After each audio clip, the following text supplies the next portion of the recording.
So let me show you something that I learned from David Weck, who is an incredible, knowledgeable athlete and studies the movement patterns and how the body moves in a wave. So there are different ways we can move with this concept. Like runners, they go from side to side, even though from one angle it just looks like going forward. When you look from in front, they go out and in with the leg going like this.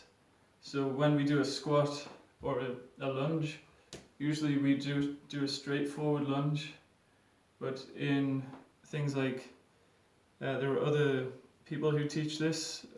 There's one called GOATA, which stands for Greatest of All Time Athletes.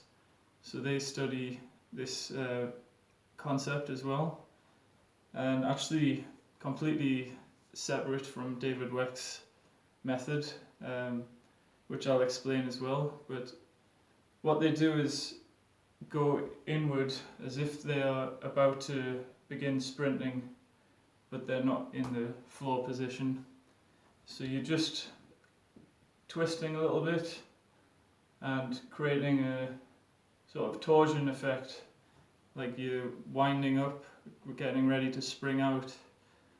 So you can try just about to lunge, and instead of going down with the knee, which is perfectly fine as a quad exercise, you just go into the side of it, and that way you get more of the hip involved, more of the glutes, which are much more powerful muscles than the quad. So it's using the whole leg to achieve a dynamic flow. Once you release that, then you go to the other side, and then that creates a wave of movement, and that's what circulates the heart. What they say is that the heart isn't pumping blood to the whole body, because that would be incredibly difficult. So the reason for the pump is it acts as a interruption from the flow, a sort of mechanical valve, to like a capacitor, to prevent the circuit going overboard or something. So think of it like an energy circuit. It always has a capacitor to prevent the fuse from bursting or whatever. Not that good at electronics, actually got an F at school, but I know a little bit. And so even in life, when we have resistance, view that as a good thing. It's just part of setting boundaries and limits, because we are really limitless in energy when you think of the source within us and the source outside of us being the sun or the cosmos. So that's the power of the body, is movement in a dynamic way, not just a straightforward linear fashion. And then you can also incorporate the Weck Method, which is really going into the spiral. So he calls this the core fist, which is wrapping the first two fingers around and then these two, so they're creating a spiral, if you can see. And then the same with the other hand. You might need to at first use the other hand to help until you can get it. And then this is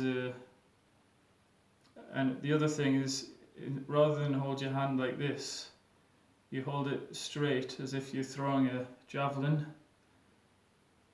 and that gives you more power.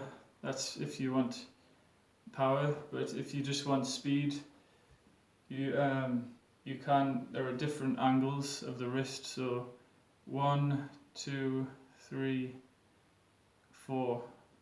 So it's not a ball and socket joint, but it does sort of make a circle. but there are actually about 4 different positions, and in between, of course. So we can go from one side, curling. You see how that spirals in? Can't see my legs, but I'm pretty much just doing a lunge with a twist.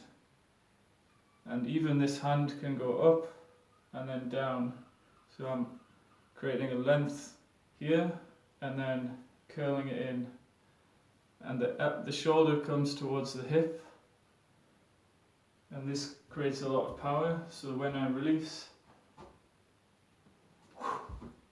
you switch to the other side. And then you can use that to bounce from side to side. So the heart is not pumping that. That is pure muscle and intention or energy. And you can practice balancing on one leg. So I've got one leg behind my knee, and that sort of is a good practice, stationary practice, because that leg is being held back, but it's in the position of that wave. So it's all about wrapping up and then releasing.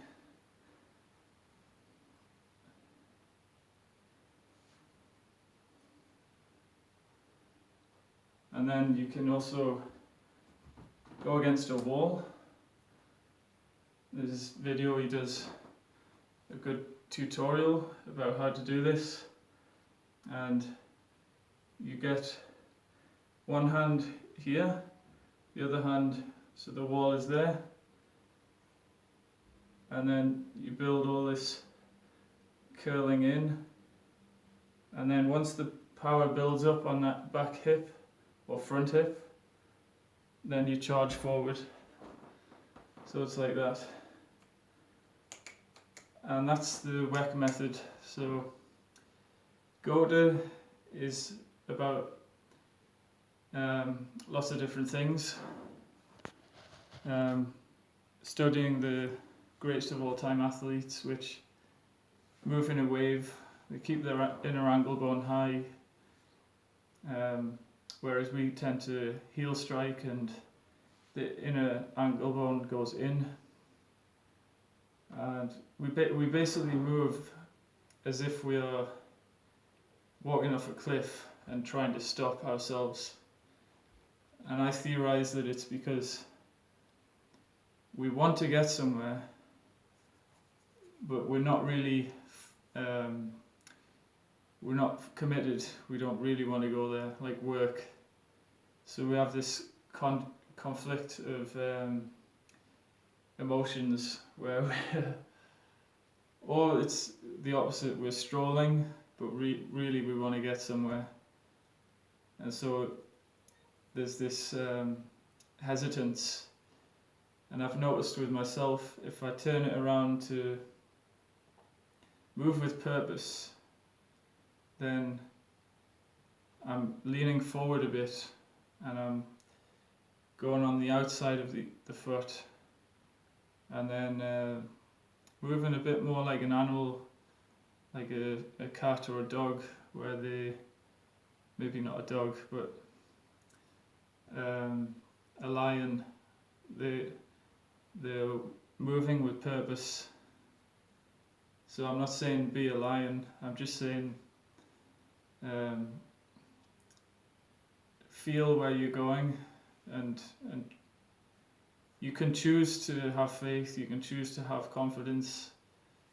I've realized that it really is a choice at the end of the day, and if you're not confident, you can become confident by, first of all, be mindful of your environment, of your body, and make it yours, own it. Like, That's a wall.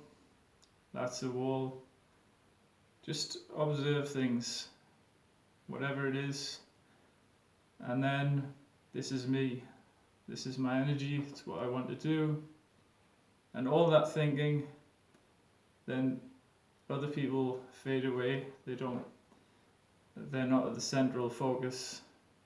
And they might pop up and distract you, but at least for the time that you're practicing, you can focus your attention. So that's what I call mindfulness.